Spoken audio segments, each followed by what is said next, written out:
Did you download your little bean? Did you? Wait a minute. What? So what are you talking about? So did you see Hank Green's new app that he released? Did you not see this? Okay. No. I thought. Why would I see that? I thought for sure you'd be all over this because you're in the know. And on what? You have an addiction problem with your phone. You don't want to talk about it, but we all know. Well, that's true. That much is true, my friend. That is true. So here's the deal. So, and this is just in the news. Hank Green created an app called Focus Friend, and it's a little bean. It's the #1 app. It's bigger app than ChatGPT. Okay. And what happens is you download it, and it's a little bean that knits, and you set it so that you take some time away from your phone. And if you wait a minute, so you basically, and it like it's a little animated thing that's a little animated bean with it with some knitting. Is there shears? Is it knitting shears? How does that work? The knitting sticks. Okay. Knitting. Yeah. Somebody correct me. I don't know anything about knitting sticks. But anyways, the bean knits, and if you lay off your phone for a while and you don't touch it, the bean gets a house and can like move in and build stuff and whatever. And if you keep distracting the bean and you keep picking up your phone, the bean's not happy and it'll drop the knitting shears, and it is not good. Okay. Well, so I thought that you already did. See, I was going to ask you like how it was, like, what's it like? And is your bean building like a monument because you're doing so well staying off your phone? No, my bean couldn't make a hill of beans. I'm addicted to my phone, so my bean probably couldn't even make a bean. I mean, I am beanless. Let me put it that way. That's really, we've spent enough time on this. And now for your listening pleasure, here's Pulizzi and Rose, covering the week of media, marketing, and digital content news. Take it away, boys. Well, hello, friends. Welcome to This Old Marketing, proudly brought to you by the HubSpot Podcast Network, the audio destination for business professionals. And I'm Robert Rose. And with me, as usual, is my pal, my colleague, and a guy who is glad that Joe Flacco has won the starting job for the quarterback of the Cleveland Browns, Mr. Joe Pulizzi. I am glad. You should be glad. I love Joe. We have Flacco fever. Flacco fever in Cleveland, Ohio. I got my Browns. If you're watching on YouTube, shudder for Shedeur, and Flacco fever is alive. I actually like Shedeur, but Shedeur's time is not yet. We must wait and be patient. Yes. Again. We're excited about winning 3 or 4 games this year. Yeah. I'm really looking forward. We have a London game this year. I know. But more importantly, what did you do with the intro? Like, that's a brand new. It is. We're tightening things up. We're tightening things up here in the show. We understand that, that as much as we might like the music, everybody has their own feelings about intros and wants to skip intros and all that kind of stuff. So we're trying to get to the show faster. So we cut it down, as you can tell. And one of the cool things is that, so the song that I wrote years ago that we've been using, I mean, literally the song I wrote in 2004, 2003, that has been our theme song since we launched in 2013. The dawn of time. It wasn't really appropriate for a 15-second sort of blurb, and it didn't have a nice hard ending, which is what I wanted for the show. So I went to my favorite musical AI app, Suno, and by the way, no affiliate, nothing like. It's what we use for sort of AI music for the ads and stuff. And I said, let me give it a shot. So I uploaded my song, said, this is what I want you to do, make a 15-second version that basically is more punk rock and has a hard ending. And sure, that's what it came back with. And that was it. First time through. What you got? No, it was like the third or fourth time through that he gave me what I wanted with the hard ending. And to be honest, it was about a minute. Was your prompt harder? Please, harder. I'm sorry. Yeah, not hard. Not Suno. Not hard enough. We need harder. harder. This is a family show, Robert. Yeah, that's that's right. And so, anyways, it's after like the give third me the harder Viagra prompt, version of the song. Yes, pretend my first version has issues. Okay. Yes. Yeah. And so anyway, that's what it came back with. It was about 1.5 minutes long, so I had to do some editing on it to get it down to the 15 seconds that I wanted. But it turned out great. And then of course we just re-edited the video to go along with that. So if you're on YouTube and watching this, then you've gotten to experience the new PNR experience intro. Does this mean we're not gonna go for an hour? Or no, I think we're still going to. I still think we'll run long. I think, yeah. Well, look, if Joe Rogan goes for 4 hours and people are like, "That's not long enough," they would. I mean, it's like, okay, we can go for an hour and change. Have you listened to Joe Rogan stuff? No, you don't really. I mean, it's not that I don't ever find it and don't ever see it, but I'm not a fan. So. Well, it's just interesting. I'm interested in how people produce their podcasts, and you'll be like 4 minutes in or 6 minutes in, and then all of a sudden, like in between a sentence, they'll just go to an ad. Like, I don't know if they're dynamically inserted, which maybe they are. That's the issue. I'm sure they are. It's just weird. It's just, and it's not like where you're on Pivot or Prof G or whatever, and they're saying, "Oh, now we're going to take a break," or they have the music that goes in, or like us, where we set up, here's our crazy video. Yeah, I'm sure that's what they're doing, and I'm sure it's because they kind of don't care, right? In other words, there's so much money. There's so much money that is drowning Joe Rogan. He doesn't care about dynamically placed ads. Yeah, well, or whether it comes in the middle of a sentence or a middle of a point that somebody's making, because I'm sure their theory is people are going to stay tuned anyway, right? And so you're either going to stay tuned and skip the ad, or you're going to get up and get yourself a cup of coffee or go to the bathroom because you've been sitting there for 2.5 hours listening to Joe drone on about some, I'm just asking questions, man. So yeah, I mean, he's done very well. What'll be interesting is I'm not a fan, but I know other people are. So it'll be interesting to see what if Howard Stern goes independent, if that's going to happen, like what he'll do. Oh, I would think he would. I mean, I mean, he might retire, but I think given where he is with Sirius Radio right now, I think he's definitely gonna. I would hazard a guess to say he's going to try and do a similar thing. I think he should. I think he should. He's a great interviewer. It's a different. Really is. Yeah. What I don't like is when they introduce him as the shock jock. That was 30 years ago, maybe more. More than 30 years ago. He's not that. Now he's just a very considerate interview. He asks great questions. That's right. He has softened in his age. There's no doubt about that. He's really softened. Plus, when he does his interviews, he's like in the glass box. Like you can't get to him because he's so afraid of germs and things like that. So yeah, exactly. It's like if you go for an interview, you will not. I don't think you get to shake his hand. I think you just wave at the box. It might not even be him. Wave at the box. It might be. It might be just a bean. That's right. That's the name of my that's the name of my new book, The Bean in the Box. That's gonna go viral. All sorts of double entendres for you folks. The sexual jokes just keep coming. What do we have today? Why don't we have a good show? We have a really good show. We're going to start out with our big story is when Hollywood hits the break room. Marketing wood, they're calling it, about independent content and creators. Then we'll get to from tackles to talk shows. NFL's broadcast boot camp is punting players into media. Who needs football pads when you can don a mic? We'll talk a little bit about the school that the NFL is setting up. Then we'll talk about how creators are crossing out clauses, phrases and clauses. Say that 3 times. Yeah, there you go. Getting shut down. Basically, contracts with creators are getting redlined, but brands are saying nope, nope, and nope. We'll talk about that. Then we'll get to our winners and losers, where I'm going to talk about MSNBC. And will no longer be MSNBC. And I'm going to talk about the launch of Taylor Swift's album. And Joe is going to talk about the Billy Joel documentary, which is just fantastic. Yes. Then we'll get to our Rants and Raves, of course, where I'm going to talk about a post that our friend Jay Bear made on LinkedIn. And we had a bit of a discussion online about owned and rented land.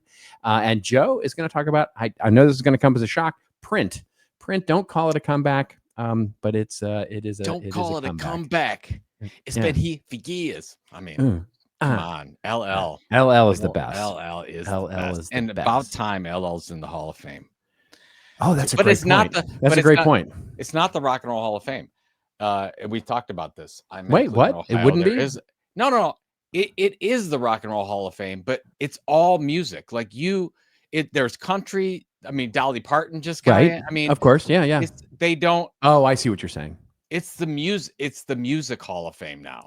It started as the Rock and Roll Hall of Fame, and now they're branching out to everything. So I don't know. I'm confused. Because LL Cool J is not rock and roll. You would put LL It's always Cool J been under the hip same hop old or rap. scene.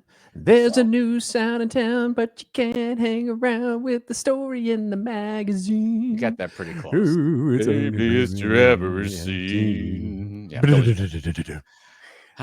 okay, let's go. Let's start. We're going to start with our first story here. Our big story here is Hollywood is struggling.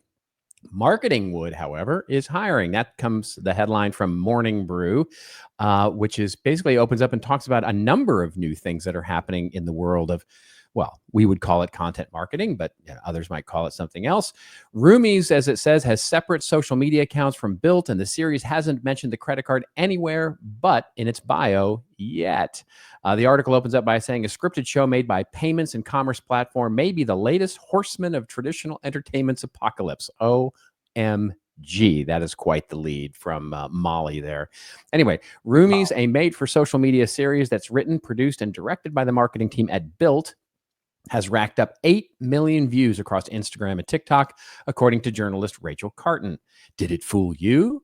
To appear as organic as possible, Roomies has separate social media accounts from Bilt, and the series hasn't mentioned the credit card anywhere but in its bio yet. Bilt is planning to ease product placements into Roomies for itself and partners like Barry's, the fitness chain, the Wall Street Journal reported yesterday. However, this is not the only brand that's doing this, says the article. Old strategy, new tricks. Why they didn't call it content marketing, I don't know, but they didn't. But basically, they mentioned Dick's Sporting Goods here. They're launching a new in-house content studio to expand on their sports Emmy-winning documentary work. Little Caesars has gotten millions of YouTube views on a Survivor spoof, which was actually very funny. And Walmart sponsored its first shoppable movie last holiday season on Roku, and actually plans for other stuff. The number of jobs in Hollywood was down 25%, says the year, but everything else in the content creator world is up. This is a fascinating trend, I think. It feels like, to quote the famous Justin Timberlake, content marketing is bringing sexy back, right? I mean, was that too belabored? Was that a bit much? Well, I'm a JT fan, so you can bring up Justin anytime you want. Okay, all right, there we go. So my thoughts are on many levels here. First of all, did you watch the Roomies? Any of the? I did. I have watched a bit of it. It's not my cup of tea, but not your cup of tea. It's not targeting you. That's right. You are not the audience. I am not the target market. I would say millennials or younger. That are renting, because Bilt is it's a credit card, but it's also a way that you can pay your rent and get points and stuff like that. So just so you know what Bilt is. So I like what they're doing. You're right. They don't call it content marketing. That's exactly what it is. Yeah. My disdain there's 3 articles that we have gone through, and I'll put all of them in the show notes. But my disdain is they're shocked. The media is shocked that they don't put a product placement or a mention of Bilt in any way. And then even this Morning Brew article says, did it fool you? Did it? They're not trying to fool any. They're not trying to fool oh my God, like this is real content. It's coming from a company. Folks, everybody is a product company and a media company today. Every company out there. So it's not like, it needs to come from a media company or it needs to come from a product company like Bilt. No, this is just, they're trying to create engagement. They're trying to build an audience. They're trying to build trust and goodwill. This is one way to do it. It seems to be working.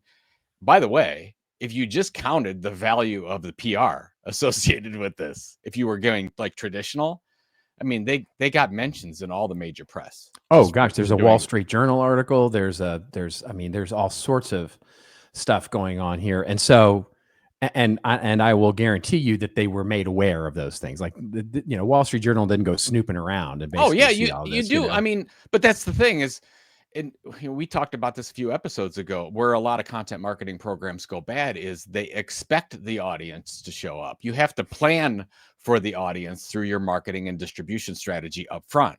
And that's why if we don't necessarily give out numbers when we talk about it, but if you had 100% of a budget going at something like this, you would put about $3 out of $10 into the creation of it, and 70% goes to the distribution plan.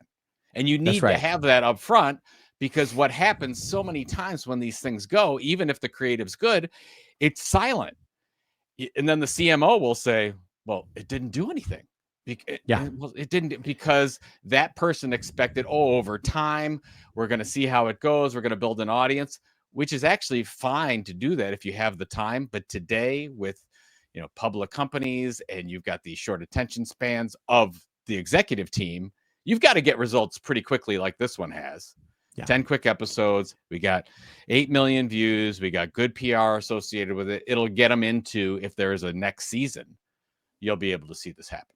So, yeah. Well, market the marketing, right? I mean, this is, I've said that for years. You've got to market the marketing. And especially these days, you've got to get, I'll touch on this a little later when we talk about our Rants and Raves, when I talk a little bit about owned, the sort of the survival of rented versus owned land. And it's interesting to me that what, Bilt understands the assignment here, right? And I share your disdain for sort of the, did it fool you, as if good content, valuable entertainment content can't come from a brand, because of course it has for years and years. I mean, we used to talk on this show about this old marketing example going all the way back to the 1700s, right? And so that's why this show is called This Old Marketing. Yeah, that's right. It always has been a thing.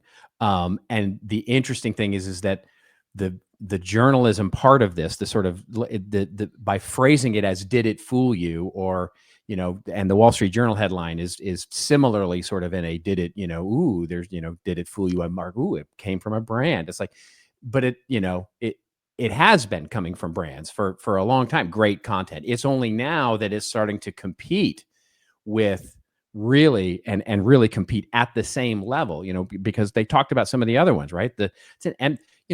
Dick's Sporting Goods putting Emmy award winning documentaries on ESPN, right? You've got, other brands putting in, content on either documentaries or on Roku, on streaming media. Now streaming media is now becoming, over the top television is becoming a place like YouTube, right? And so you can have content there being produced by brands that is getting sold, by the way.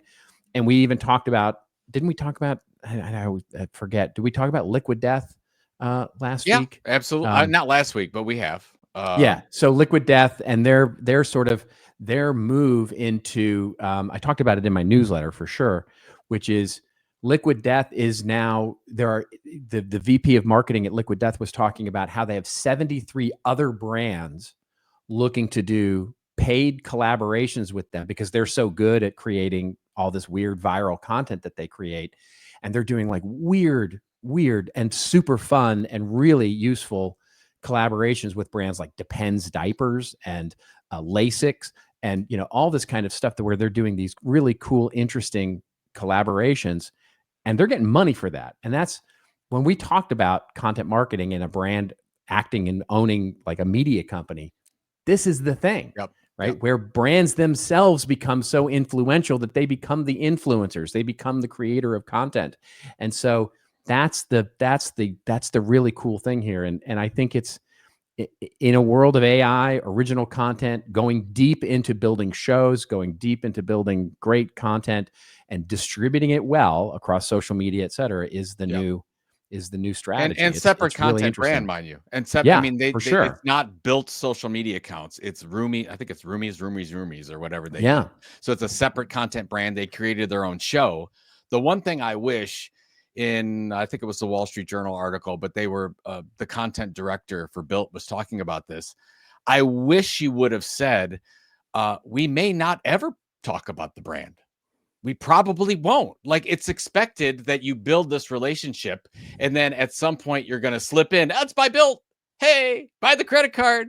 Right. You don't have to do that. you could hit all your objectives, all your marketing objectives, and then probably you'll have a better chance at doing this if you don't do the bait and switch. So That's it's right. like, when they build the audience and they get really, really big, then they'll say, here's your credit card, or here, sign up to Bilt. And I'm like, no, that's not the way you do it. Exactly. And the first question that comes up is like, well, how would you do that when you don't have the audience? It's like, even if they only created a situation where if you watch the Roomies show, you get retargeted with Bilt ads, right? So what they're doing is they're basically using the content to filter in the right audience to do ad retargeting. And if they do ad retargeting and they get any sort of lift on conversion of those ads via retargeting, the show is paid for itself, right? In other words, you can do ads out to the world and hopefully get a conversion rate. If you do ads out to those who watch Roomies, then basically all of a sudden, if you get any lift out of that gap is your ROI. And so it's as easy as that. And not to mention your example about Liquid Death, where you could actually generate. Yeah, exactly. You get to be right. You get so big that you start offering partnerships to other brands, right? Other media brands, by the way, or you sell the show, or you actually started getting paid for the show. I mean, dare I say it, marketing as a profit center? I know. Who that can't? Who would ever? Who? Do you think we made the write right a book? Do you think we made the right decision in calling? So our book, Killing Marketing, was called Marketing as a Profit Center. That was the original name of the book. We changed it to Killing Marketing because I don't know. I thought it was sexier, as Justin Timberlake would say. You agreed? I still get compliments on the title. So yes, I think we totally made the right think decision. the skull and crossbones on the cover. Totally. 100% definitely. Okay. Yeah. But the original title, Marketing as a Profit Center. Right. We're seeing it happen. Okay, before we go on, you have a chart. I think we should. It's probably the appropriate time to talk about what's going on here in content marketing. Oh, that's a great point. That's a great point. Yeah. So similar to something I'm working on for next week. It's an article that I'm working on for next week for CMI. It's sort of on this idea of content marketing is sexy again. And I was like, okay. One of the things that I did 10 years ago, literally 10 years ago, back in 2015, is I looked at the difference between inbound marketing and content marketing because, and Joe, you'll remember this, we used to have sort of a frenemies sort of thing with HubSpot.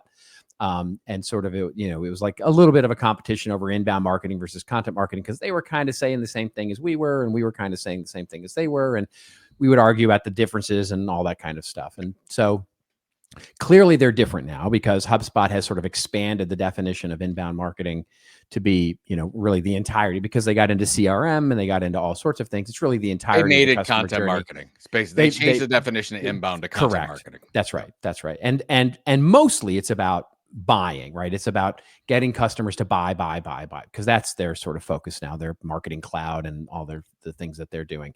Anyway, but what's happened is that you can see, this is the search trends. What you're looking at now is the graph is the search trends. And for those of you who are only listening to this, basically content marketing basically overtook inbound marketing right when Joe and I, I'm just going to say it. When Joe and I started talking about it. I mean, we're influencers that way.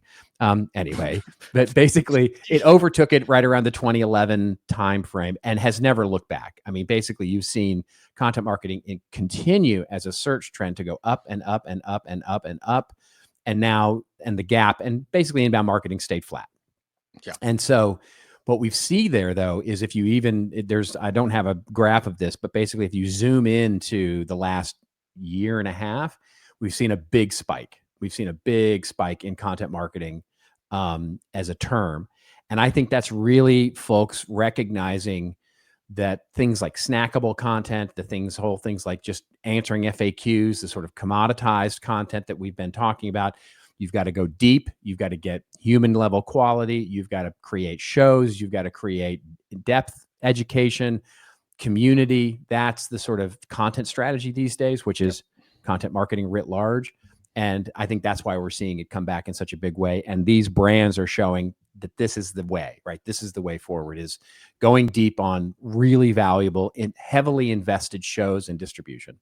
Yeah. I mean, dare we say that we're seeing a renaissance in content marketing, where maybe we saw a little bit of a lull where, AI and this, that, and the other. And now you're really looking at, hey, if the marketing department really has become a media factory. That's right. Is becoming. I mean, when you go through Bilt, and they've done this internally, I don't think they're doing this with an agency, but they're building out their marketing department with journalists and production people and designers, and what you would have historically said, oh yeah, that's a media company. Well, yeah, it's the same, folks. The operation is the same. Yeah, the operation is the same. The products look different. That's right. Will that ever change? I don't know. But I think that if you look at the, I'm building my audiences in the center, and then I've got all these spokes going out to the different ways I generate revenue, be very hard to tell New York Times different from Apple, different from Cisco Systems, different from Eaton Corp. They all are the same. They just have more of one or the other, and that's how you perceive their brand. I used to open up presentations, and I actually may bring the line back. I used to open up presentations, I don't know, 9 years ago, with what I would say, we make the mistake of thinking that content marketing is marketing like a media company, and it's not. Media companies market the same way most companies market. Their salespeople don't get it. They're trying, get out there with ads and paid media and all the usual stuff. It's not marketing like a media company. It's operating like one. It's how they treat content as a strategic asset and as strategic investment, and use that to deliver a product of value. And that's the difference. Is now marketing is developing marketing content products of value, and that's the key difference. Maybe we can keep this podcast for a while. Yeah, there we go. I like it. It's continuing. It will never end. We will be near death. It will never end. And I'll have to keep talking to you. We will literally be liquid death. We will be. Speaking of liquid death. Speaking of which, yeah, we should pay a couple of bills here with, I guess we got two more of our musical, and we're going to get into our next month, which we'll talk about that. But yeah, let's pay some bills. This is getting the kookiest reactions. I know because it's so weird. So if you haven't seen it, by the way, get onto our YouTube channel. It's cringeworthy. It's for sure absolutely cringy. Here we go. Yeah.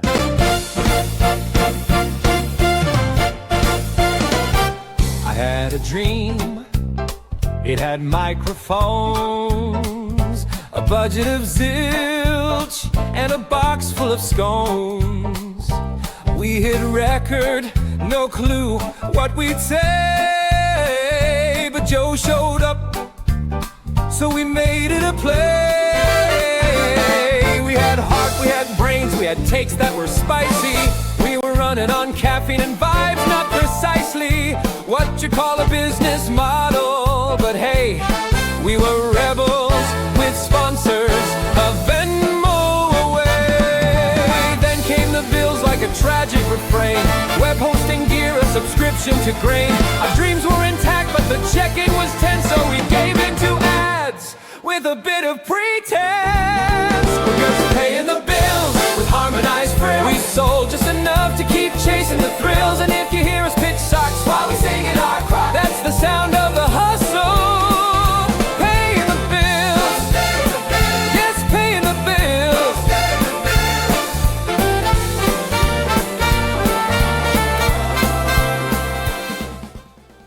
You don't become the world's most valuable women's sports franchise by accident. Angel City Football Club did it with a little help from HubSpot. When they started, data was housed across multiple systems. HubSpot unified their website, email marketing, and fan experience into one platform. This allowed their small team of 3 to build an entire website in just 3 days. The results? Nearly 350 new signups a week and 300% database growth in just 2 years. Visit HubSpot.com to see how HubSpot can help you grow better.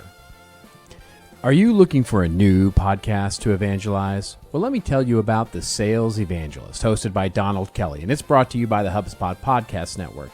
Each week, Donald interviews the world's best sales experts, successful sellers, sales leaders, and entrepreneurs who share their strategies to succeed in sales right now. Folks like Jeffrey Gitomer, Joe Conrad, Bob Berg, and Guy Kawasaki, just to name a few. They share actionable insights and stories that are going to encourage, challenge, and motivate you to hustle your way to a top income status. If you're someone looking to take off in your sales career and earn the income you deserve, this is the podcast for you. You can find Sales Evangelist wherever you find your favorite pods. We're just paying the bills with harmonized frills. We sold just enough to keep chasing the thrills. And if you hear us pitch socks while we singing our crop, that's the sound of the hustle. Paying the bills. Yes, paying the bills. Paying the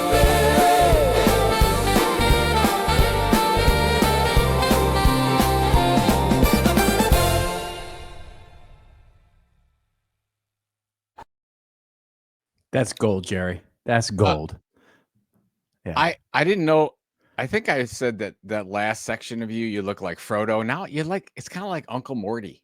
Yeah, Like, no, you're totally Uncle Morty. No, definitely it's absolutely Uncle more Morty. than- Yeah, and then I'm eating my nose. I don't know what happens to the AI, but like my bottom lip goes over my nose at some point, and I don't really know. I've never done that, but it's okay. I have done it before. I mean, and if you notice me, my face sort of falls into itself. Like and I'm like 3 feet tall. I'm literally a hobbit. No, the entire time you're losing cartilage in your back. Like you can see it happening. You're like something out of in a doctor's office. It's Oh just my like gosh, it's so slowly good. shrink as you go. It's So so good. I'm impressed. You've done a great job with those. Yeah. It's super. Thank fun. you. I mean, Yeah. and next, didn't we decided next month was going to be? What did we decide it was going to There's be? no decide. Yeah, Singer-songwriter? we've been we threw out Yacht Rock. We threw out Michael McDonald. That's right. We don't. That's right. We did get a couple of emails into the system, so keep voting, folks. We would love to get emails into the system. Thissoulmarketing.com. Send us a note. Yeah. We'll listen. We'll read it. We will listen. We might not do anything about it. Yeah, no, we'll definitely we won't do anything about it, but we will listen. Definitely pay attention. All right, let's get into our other stories here, and this one is about one of our favorite topics, of course, which is the NFL. We're only 2 weeks away from opening day. Are you excited? I can't wait. I'm so excited. I want. Yeah, let's it's go. pretty. Let's pretty go. Damn good. Okay, so this article comes to us courtesy from Vanity Fair. And so Vanity Fair opens up with an article called "The NFL Broadcast Boot Camp is Here. Today's players become tomorrow's pundits." We picked this mostly because it's about content. It's about content creators and how the NFL is really trying to create sort of a whole school for helping former players really become better at broadcasting. Too bad I don't think Brady went through this little school. You know what? Tom Brady, he seems like he's trying way too hard. Oh my God, it's so bad. He's so bad at this. I mean, whereas you have Jason Kelsey, who's such a natural. And Kelsey's Kelsey's pretty good. I like. Jason Kelsey's pretty good. He's better at the post game analysis thing, like when he's like on a panel.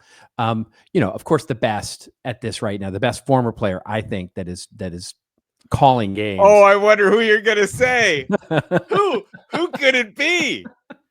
Who could it be? Could it be a former Dallas Cowboys quarterback? Of course. They're always the best. Nothing biased about okay, that. so the two best ones, the two best ones out there from an analysis perspective, who are they? It's either Troy Aikman or Tony Romo. So both of them former quarterbacks of the Dallas Cowboys, of course, because of course they come out of the media empire that is the Dallas Cowboys. That is true. Anyway, go ahead. I want to talk. I think that this. I made you all flustered. No, this is important. This is really important, and of course, we could talk about NFL, but this is not about the NFL. This is about how do we train our employees to be great? That's exactly right. How do we train our employees to be great at communication, which has never really happened. My mentor, one of my mentors, Don Schultz, talked about the importance, said, do not focus on external communications until you figure out your internal communications. That means if our employees are our best marketers, but we don't treat them that way. We treat them like, oh, go do your job, go do your thing. Here's your benefits, whatever. You come in 9 to 5, you do that, whatever. We do not realize the gold that we have access to, that if we could train them to communicate a little bit better, it's not rocket, and do what the NFL is doing in this case. I believe, I don't know, I don't want to exaggerate it. I think you're going to start seeing more companies do this. They're going to go through their boot camp. Here's how we create this type of content. Here's what we do. Here's our expectations. Here's our mission. Here's our content mission, if you will, and how we do that. We'd like you to focus on this first. They have mentors within that, that department or whatever, helping them, teaching them, viewing them, giving them good feedback. It is not rocket science, but I'm not seeing a lot of people do it. They're still focusing on influencers. Like, how do I go out and find people that are already doing it, that don't really have any affiliation with our company? Let's hire them, or let's hire thousands of them, and we'll spread out our money all over the place, and we'll see if we can get a good bang for our buck. And you know what? That works in some cases. But long-term, investing in this for your employees, I think, is going to be a thing. Yeah, I mean, we chose this story purposely. As you can see, we sort of have a theme running today, which is the sort of operations like a media company.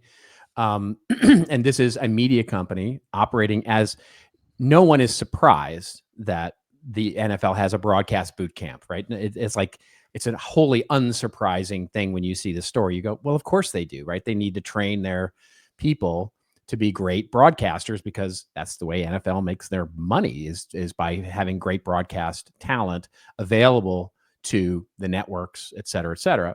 And so it's a bit of a university, if you will, for training people to become great broadcasters, whether they're on the NFL network or they're on, and by the way, NFL network now, ESPN, and, it's sort of that whole tie up.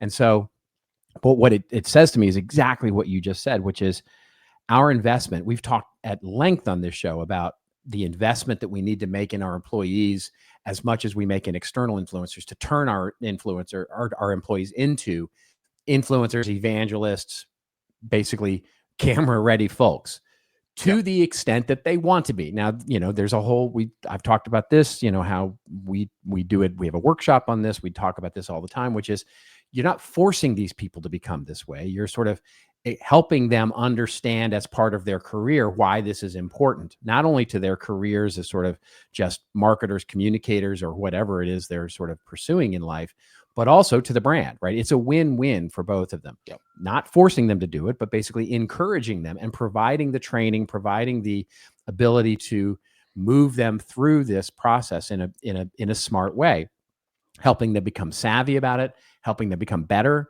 on video, on audio, on, in text and writing and all that. And that level of training, I think, is only going to, continue. I love what you said about they need to raise their hands. Right. When I was running custom publishing over at Penn Media, we were trying to teach this. We wanted the sales reps to understand this thing, but we didn't just create a training program for all 100 plus salespeople who were selling ads and boosts and whatever. We looked at the ones who were selling it and the ones that wanted to sell it, which was about 10%, which, you know what, was fine. We could spend really good time with those 10%, and it really paid off to say, okay, well, here's how you sell it. Here's the new products coming out. Here's the type of questions that we want you to ask that are different than the ones that you're asking already. We want you to get on some reader calls and do that. Like those things, we baked that into the process, and that's why our department took off a little bit. Yeah. In the mid-aughts. And here's something else that I've talked to many brands about, which is, one of the lenses that you can put over this is you've got a segment, like you just said, like there's a segment that is like eager to sell the brand, like eager to evangelize the brand because it's part of their job. They care about the topic. They want to be out there. Right. Yep. Then you've got a segment that doesn't want to be at all, but within that segment that wants to be out there, there's a segment also that basically says, well, I'd rather talk about my stuff, right? I'd rather talk about like me. Like I love travel and I work for a tech company, but I love travel and I have a travel blog on the side, or I'm doing this and I'm sort of becoming an influencer a little bit in travel.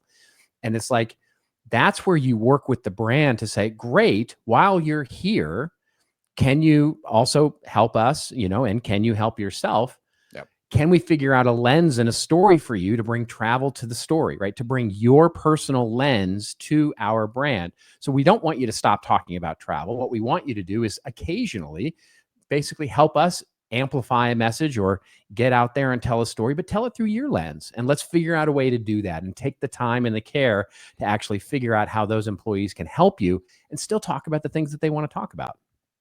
And by the way, it's a really good way to keep employees. Yeah, exactly. They're already, I mean, they're like, hey, I have this itch over here. They maybe they don't want to be a full-time content creator, but they like this little hobby they have. Right. And they can use that within their job that they're, I mean, that's a big deal. They might want to stick around because they get to do all the things. That's right.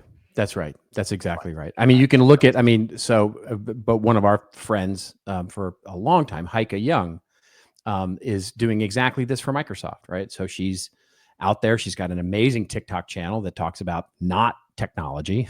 She's talking about everything but technology. She talks a little bit about business culture. She talks about being a mom. She talks about all those kinds of things on her TikTok channel. And then also talks on LinkedIn and talks through other channels about her job at Microsoft, which is as a social media amplifier and influencer. And it's she balances it extraordinarily well. We're seeing the future. Yeah, exactly. All right.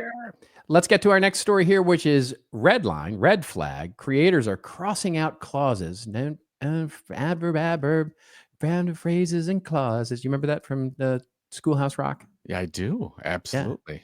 Yeah. Lolly, lolly, lolly, get your adverbs here. I think that's banned. I think that's lolly, lolly, lolly, get your adverbs here. Can't do that one.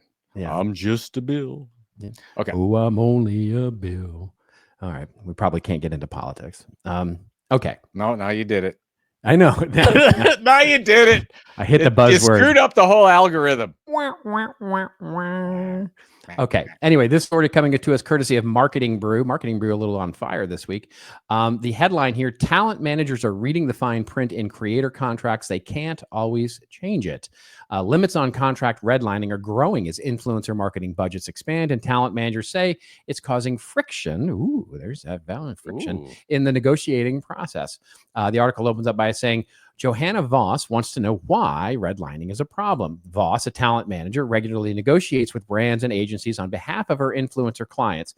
In doing so, she's become accustomed to redlining or striking out certain clauses in contracts, often in the terms and conditions section or the fine print, where she says she generally advocates for more creator protections.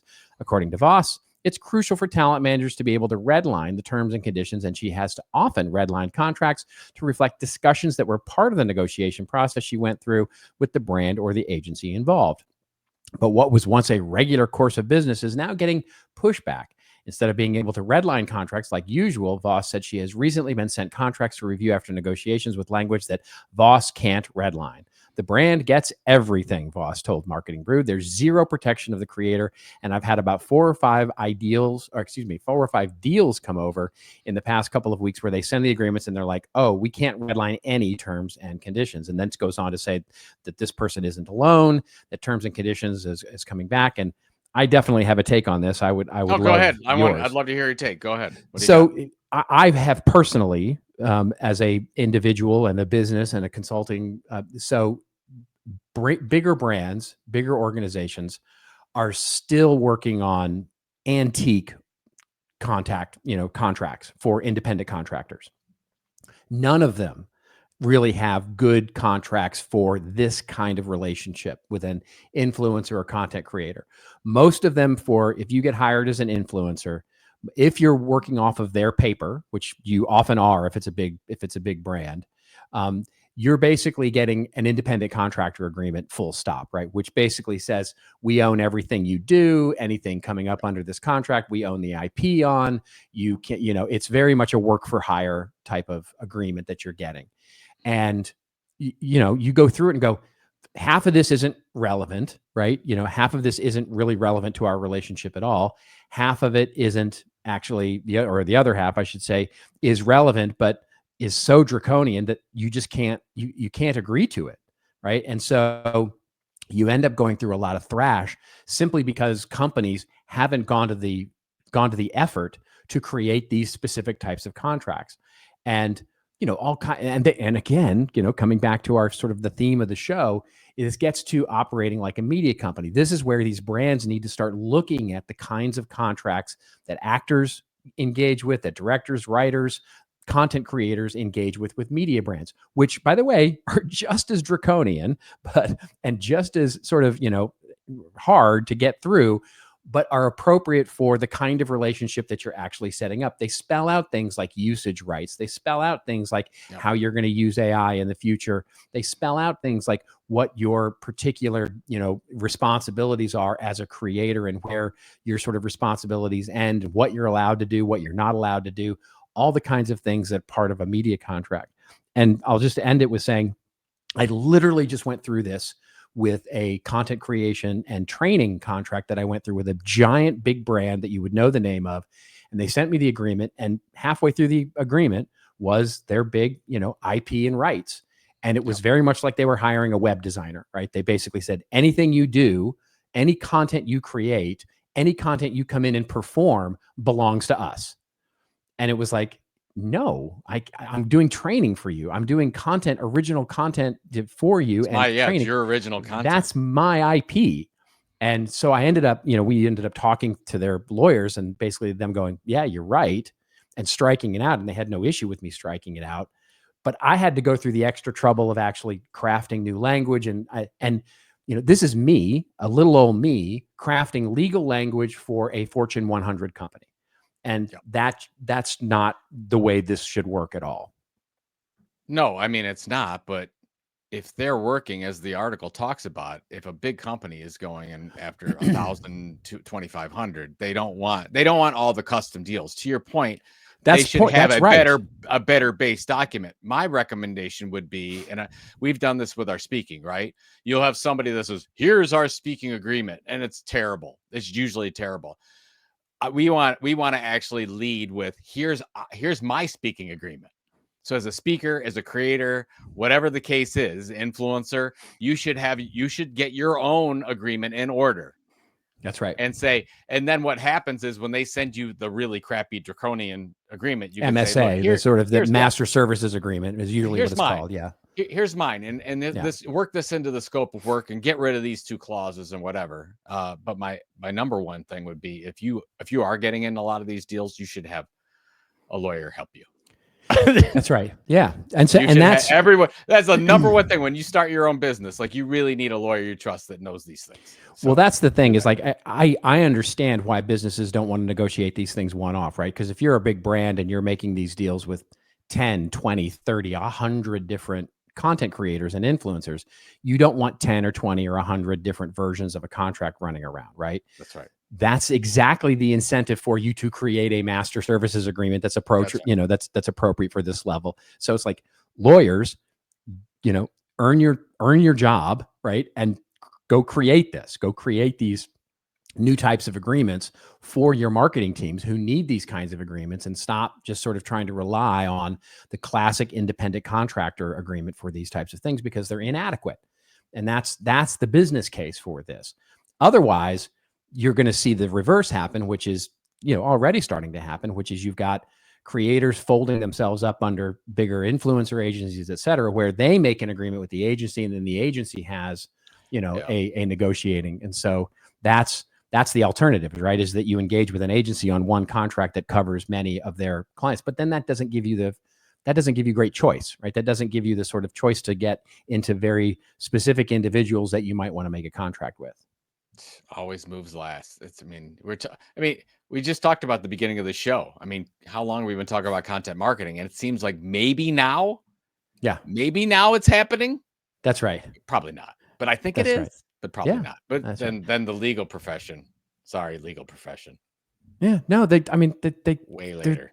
They're needed. It's needed. It's not that it's irrelevant. It's like, but go earn your paycheck.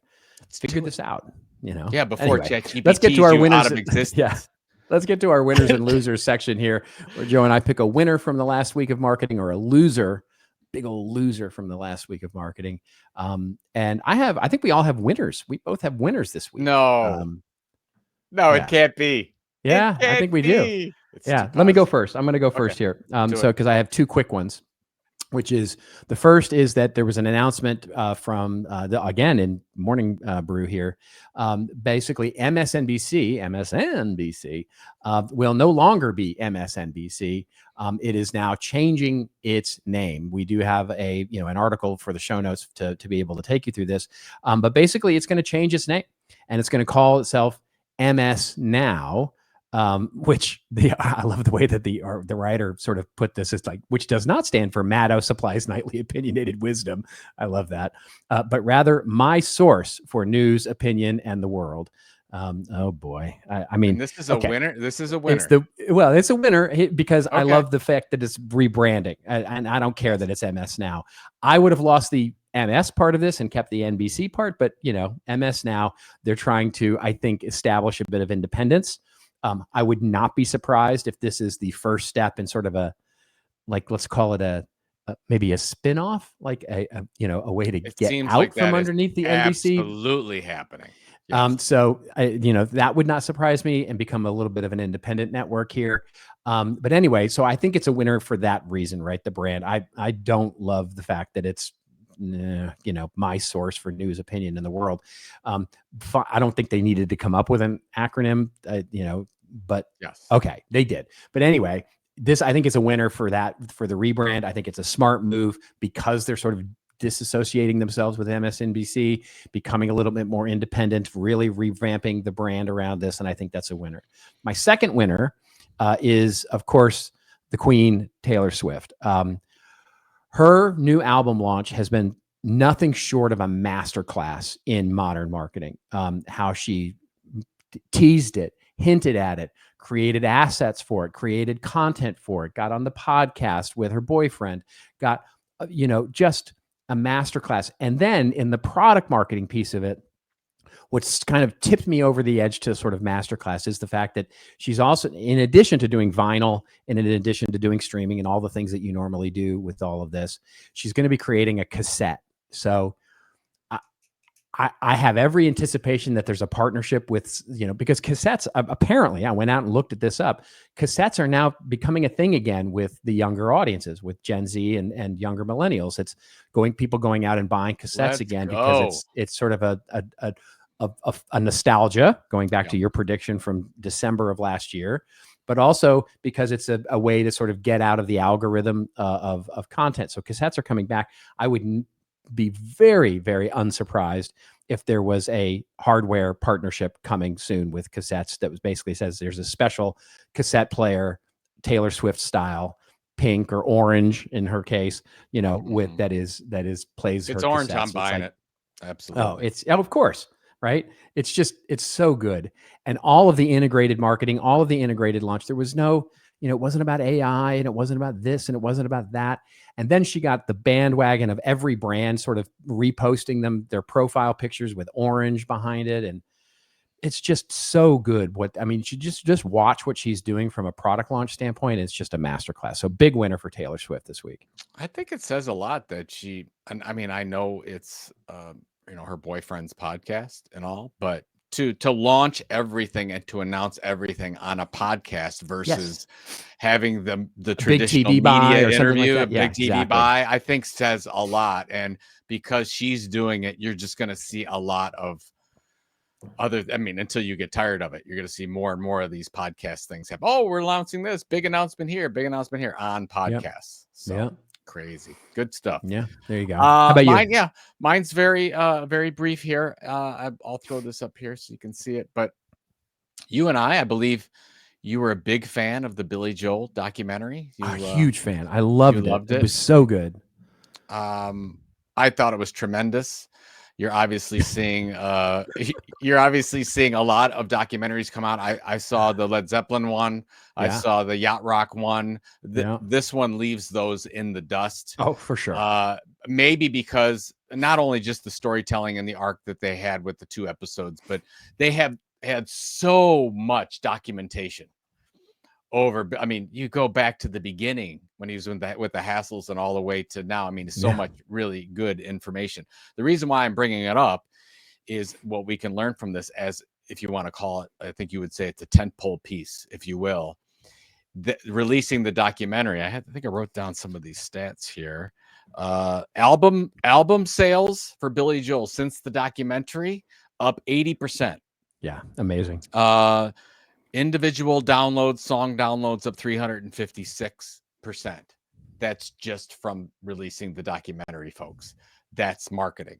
Amazing. And I know that, I mean, I don't know if you downloaded the double album, but And So It Goes is a double album. I think it has 160 different clips and some stuff that I've never heard before. And I've heard almost everything that Billy Joel has ever put out. So I think and it got me thinking when we came out with The Story of Content, the documentary for content marketing, when we said, how do we really build this thing? And can it also help our business? We created that documentary and it was seen over 1 million times. I know it helped attendance to Content Marketing World. It did a lot for Content Marketing Institute. And I think that more people should think of how do we tie all this content we're doing together? Can we create something like, it doesn't have to be a documentary. It could be a research report. It could be a webinar series. It could be something big that brings it all together. And I think Billy Joel did it perfectly. So good. It's so good. I mean, I encourage everybody to go watch it. It's especially, well, obviously if you like Billy Joel, it's a lot of Billy Joel, but I mean, there were so many things I didn't know. I didn't know about his first wife and how closely she was intricate and integral to his career as the manager. Launch of his the manager, and she was his manager for many years. How long his band, he assembled that band back in the early 70s, and basically they were his, Liberty DeVito. I mean, first of all, Liberty DeVito on drums is unbelievable, and how long Liberty was part of it, and then sort of the way that they ended up ending things, and Could you imagine if he stayed with the Elton John's band? He'd have never made it. He would have sounded that's like right. Basically, short story or whatever is the studio said, "Oh, play with Elton John's band," and you hear some of Billy Joel's songs with that band, and you're like, "Oh, it sounds like Elton John." And he's like, right. "No!" And he went out and got his own guys and said, "We're doing it this way." My favorite part is, and The Stranger is one of the greatest albums ever put out. And they had a listening party, I guess they do, and the studio listened to it and said, "We don't have a hit song here." And they wanted all these changes. And his wife, manager at the time, said, "We're not changing one thing. We are running it with exactly the way it is." And oh, by the way, it was maybe top 5 album of all time ever. Sure. Well, that three album stretch in the 70s was just, I mean, it was unheard of how many hits it. I mean, it's like you go, oh right, there was that song, right? It's like unbelievable. And then you forget about Turnstiles, which was before that, which is my favorite album, is Turnstiles. And if you get a chance, anyways, great job, all good stuff. Yeah, I wanted to watch more. Yeah, and I don't even like episodic I don't even like more than one episode. I wanted more Billy Joel. So yeah, there we go. Yeah. All right, let's get to our rants and raves sections to finish us off here. And this is when Joe and I go off on a little bit of a rant or a little bit of a rave that makes us feel like we have Joe Flacco at quarterback, or that we have Shadur. Flacco fever. Let's go. Flacco fever. We're gonna be basement dwellers this year. Flacco fever. All right, you want to go first? With your love letter to print? I will go first. This is out of Axios. It's called One Big Thing, a Print Comeback. Of course, we've been talking about this for a long time now, back to the whole nostalgia thing. It's really interesting about this one. Talks about the magazines, the Spectator's U.S. edition plans to double its print output to 24 issues. They're getting requests from subscribers for the print, as well as the advertisers. That's why I really wanted to bring this one up, Robert, because for sure you're seeing this happen from both sides. Sometimes you'll say, "Oh, advertisers want print because they want to do something new because print is new again," or whatever. Or you say, "Oh, well, the subscribers, there's demand there." This is all the bells are going off here for me because you're seeing it happen from both sides. And it talks about all the different publishers like The Guardian and Financial Times that are seeing more of their special print publications go. You're seeing The Onion and Sports Illustrated get back, and they're launching special editions. They're thinking about getting back into print, those that have left. Microsoft and Costco, we talked about both of those on the show recently with their print publications. So I just think that because in some cases it is so difficult to break through digital today, you can do something really fantastic to a targeted audience in print. And you're seeing that be supported not only by readership, but by people that pay the bills. Yeah. So I think you're going to start seeing more and more of this. I think you're going to start to see more bigger brands announce that they're doing special print productions that could include books, by the way. It doesn't have to just be magazines, but most of them will be magazines. I think it's that lean back versus lean forward mentality. It's like I'm reading a magazine, I'm leaning back. I'm not asking any questions. I'm just engaging in the content. I'm interested in the storytelling. If you're on the web, you're usually, oh, I want this answer. What is it? Give it to me. Quick. So you can get that, I'm away from distraction and really have an interesting content experience. And I think some people might call that valuable friction. They might call that. Oh my God. Somebody should write a book called Valuable Friction. There you go. I like it. It's funny because I have actual examples of this. I mean, I have, not by design, but I have a few clients now that are law firms, small family size, companies, law firms. And one of them has a print magazine, and the print magazine, literally they print it monthly. It's supported by local advertisers. So they do all the content, but then they get, like accountants and real estate people and basically other local businesses in similar types of positions to pay for it with the ad, pay for the publication with ads. And they print 200, 300 copies of it, 500 copies of it. And basically it's distributed they go out and hand it out in doctors' offices and they mail it out, and they basically have a little distribution strategy, but it's all local and it's working great for them. It's working fantastic for them. And I mean, in 2003, 2004, I did a little magazine for a small design manufacturing company. Digital design company called Altair Engineering in Michigan. Yeah, and they created those magazines specifically to help the salespeople get calls. And by the way, they did that for a long time. And Altair last year got bought off for more than $1 billion. There it is. So and I'm sure it was the print magazine that gave it was all the print. It was the only thing. If the print wasn't there, it would have never ever happened. That's right. Yeah. What do you got? All right. I got a very quick, it's a commentary more than a rant or a rave. It's just basically, so our good friend, Jay Bear, posted on LinkedIn this week, and with a post that basically took us, didn't take us to task, but basically took he referenced the don't build your house on rented land thing. And he referenced us as sort of the purveyors of that cone, as he put it. And so, he basically said, I wonder if it's time to retire that line because of everything that's going on with AI and social media and AI generated search and answer engine optimization and all those kinds of things. It's basically, you can't afford to not. And there was a lively discussion about this. And it's not that we disagree with Jay, because I think ultimately in our discussion on LinkedIn, we ultimately came to the fact that we actually are aligned that having an owned property is important. And our main point, both you and I commented on it, and both our points were basically the word home is doing a heavy lifting in that sentence, right? It's like, don't build your home on rented land, because then you're at the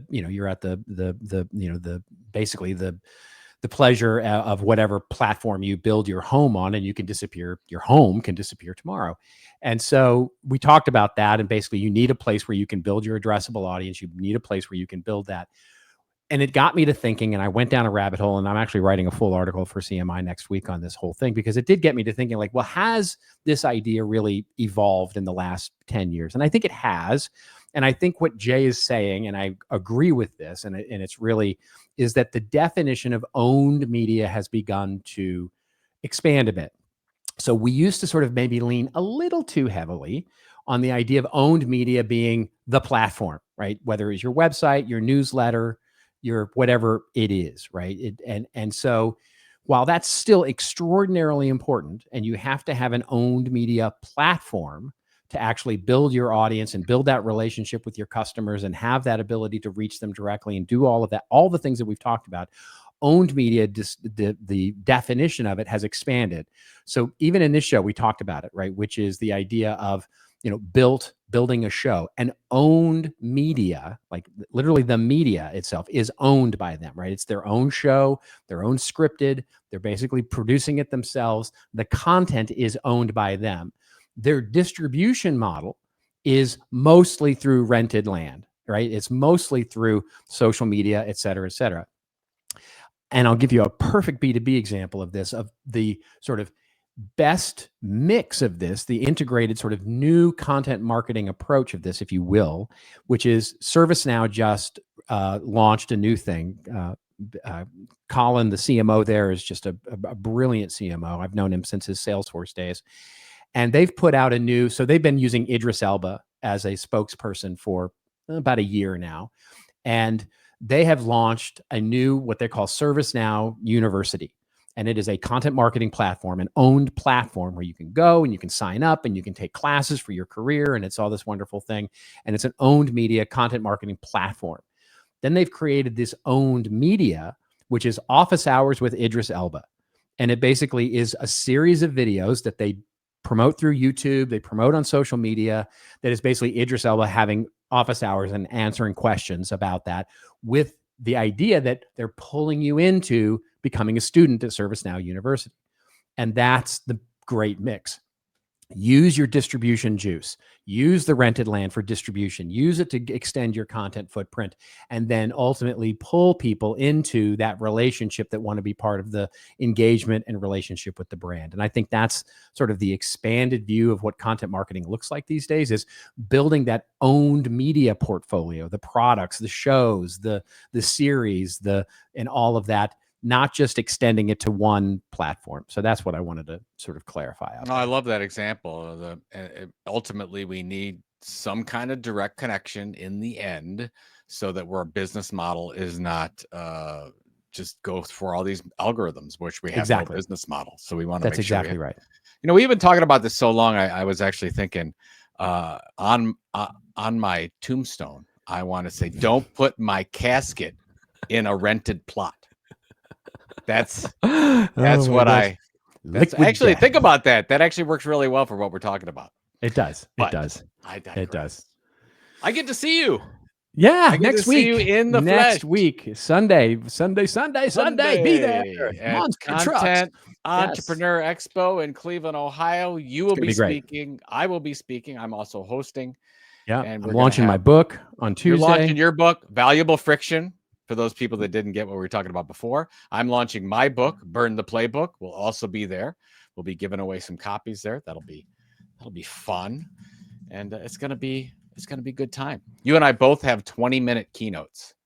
Okay. Whoever decided that. Yeah, they should be. They should be fired. I'm an basically. Idiot. Yeah, I'm an idiot. No, but we're looking forward to it. I'm very much looking forward to it. Yeah, I know. I will see you next week. We'll have a grand time. Sounds. All right. Thank you, everybody. We appreciate it. Hopefully you're digging the new, tighter sort of show. We will be back again next week. Yeah, we'll tell you a little bit about CEX. We'll tell you about stuff. And until we see you next week, well, just remember, it's your story to tell. Tell it well. See you next week on This Old Marketing. Hey, thanks a lot for making it this far in this week's episode, and thank you all for being a part of This Old Marketing. You can check out all the show notes of what we talked about today at thisoldmarketing.com, and it's also where you can leave us a review or a voicemail. We need those reviews and comments on whichever platform you follow us on. And if you haven't followed the podcast, please go do that and make sure you catch the latest and greatest episodes every Friday morning. We're on Apple and Spotify and all your other favorite podcatchers, of course, but we'd love it if you went over and subscribed to us on YouTube. That's right, YouTube. youtube.com/@thisoldmarketing. We'll see you again next week, folks, with another episode of This Old Marketing.